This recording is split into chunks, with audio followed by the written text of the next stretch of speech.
Part 3 begins with chapter 26. This is a long chapter, so I'm going to divide this into thirds. There are actually sort of 3 sections in terms of what happens to, which makes it pretty easy to put it into pieces, basically. So it's gonna begin kind of where we left off. We're back in the present time. We're in 124. Denver and Beloved and Sethe are all in there together. And if you remember from the previous part, Sethe has finally figured out who Beloved is. So what's happening here is sort of an introduction of a new problem. They have no food. So it says here, Denver, who thought she knew all about silence, was surprised to learn hunger could do that, quiet you down and wear you out. Neither Sethe nor Beloved knew or cared about it one way or another. They were too busy rationing their strength to fight each other. So it was she who had to step off the edge of the world and die, because if she didn't, they all would. So this is figurative. She's not literally going to step off the world and die, but this is how it feels to her at this moment, that she's going to have to do something to fix this problem. So we're going to get some explanation for why they're hungry.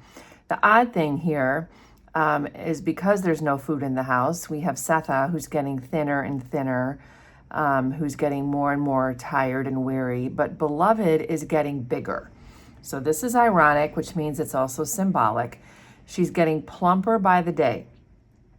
Everything was gone except for 2 laying hens, and then they're going to have to soon decide whether to keep those hens for the eggs or kill them for the meat.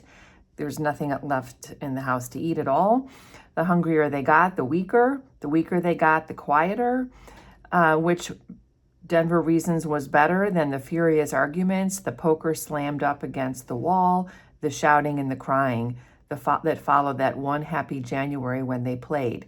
So she's giving us some information here that we don't know yet, but which is that things are not going well between Sethe and Beloved.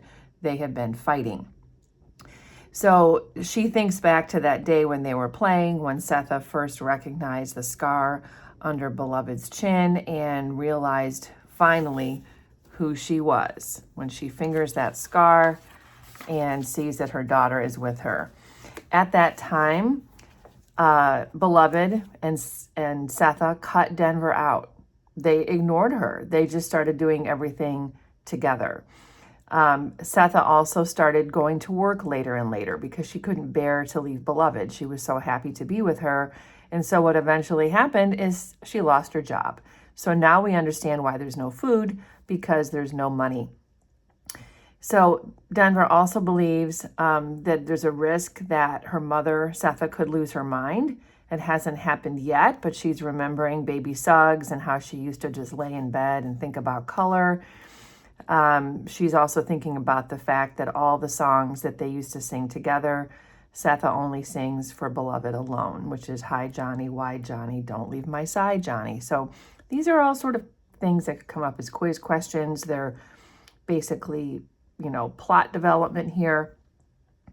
So then Denver remembers back to January when they first played together and how wonderful it was. And then as spring came, this is when, if you remember from part 2, this is when Sethe got excited about celebrating who Beloved was. And so she had taken the last bit of money they had, which was $38.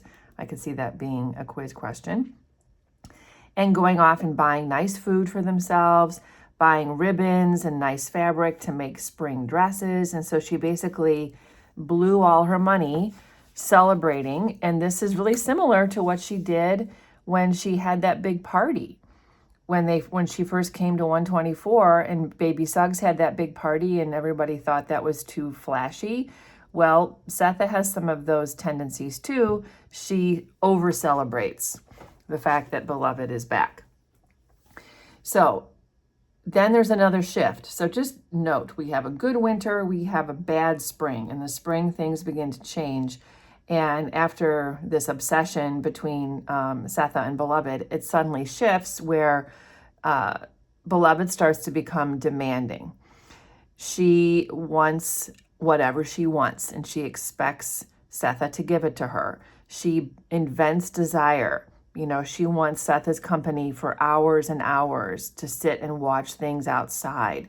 She's completely, obsessed, I wrote down here, with Sethe. So you can imagine how that could become very destructive over time.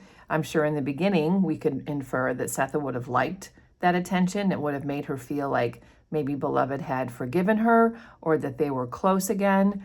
But I can predict that that would change because that does seem pretty toxic, and sure enough, it will. In fact, it even says right here, then the mood changed and the arguments began.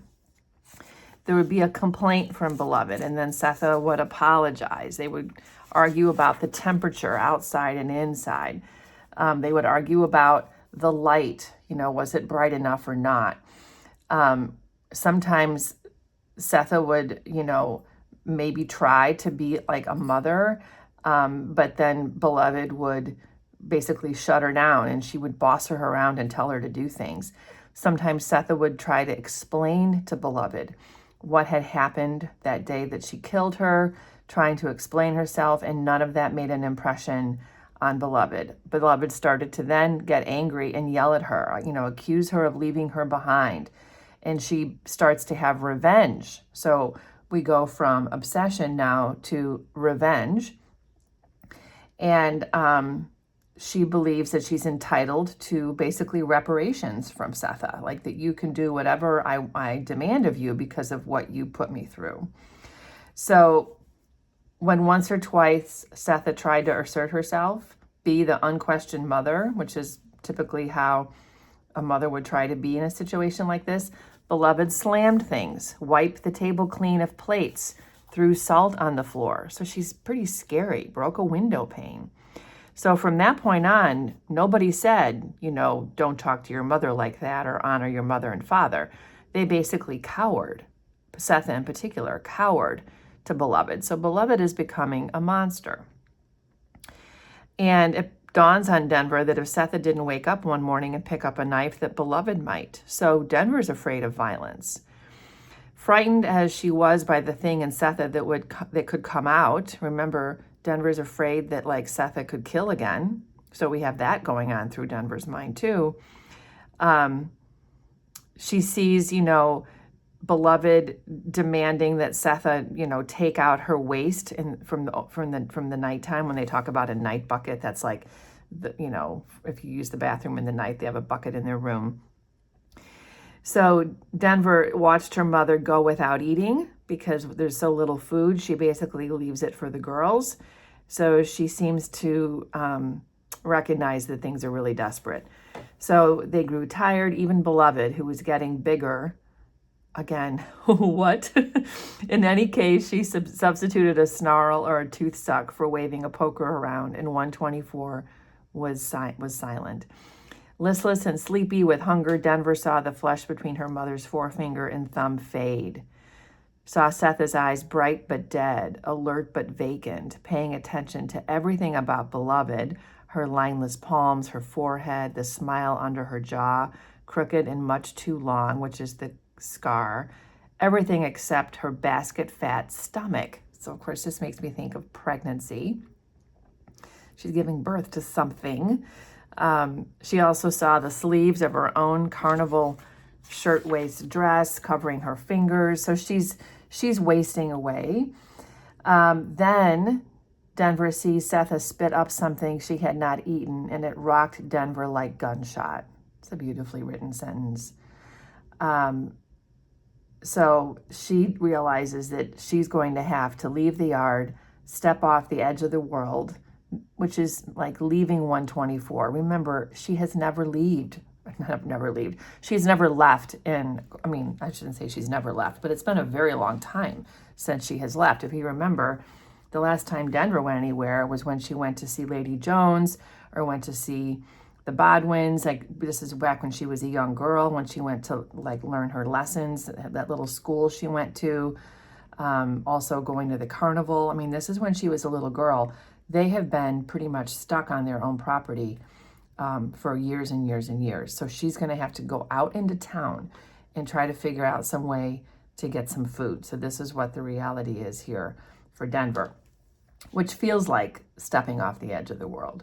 So then she wonders, who could she go to? The only people she knows are Lady Jones and Stamp Paid.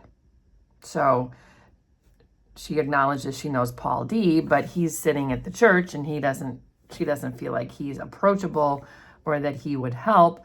She doesn't even know which way to go. So she just kind of follows her instincts. It says the weather was warm, the day was beautiful. It was April. I mean, I guess this could be a potential quiz question, couldn't it? Denver wrapped her hair and her shoulders, so she put something around her shoulders. I'm sure it makes her feel safe. In the brightest of the carnival dresses and wearing a stranger's shoes, she stood on the porch of 124, ready to be swallowed up in the world beyond the edge of the porch. Out there where small things scratched and sometimes touched, where words could be spoken that would close your ears shut, where if you were alone, feeling could overtake you and stick to you like a shadow. Just like really wonderful descriptions here of vulnerability out in the world when you don't know anybody. So Denver then starts thinking about Grandma Baby. And she remembers a conversation between Baby Suggs and Sethe and how they used to argue too. You know, Sethe would say, well, they got me out of jail. And then Baby Suggs would say, they also put you in it. This is talking about people in town. They drove you across the river on my son's back. They gave you this house. Nobody gave me nothing.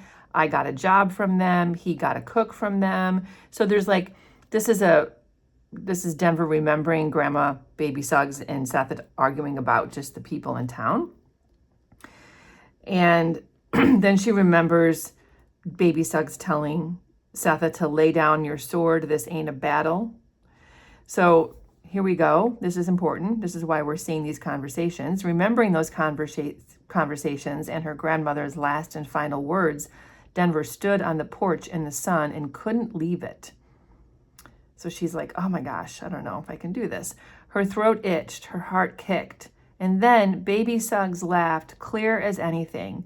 You mean I never told you nothing about Carolina, about your daddy? So she's remembering her grandmother again. You don't remember nothing about how come I walk the way I do and about your mother's feet, not to speak of her back? I never told you all that. It's why you can't walk down the steps. Is that why you can't walk down the steps? My Jesus, my. So she's like, you forgetting who your family is? Are you forgetting your people? Like, you need to get moving, sister. But you said there was no defense. She's thinking in her head, talking to her grandmother. There ain't. Then what do I do? Know it and go out the yard. Go on. So she's telling her, even though you're vulnerable, you have to leave the property. And that's what she does.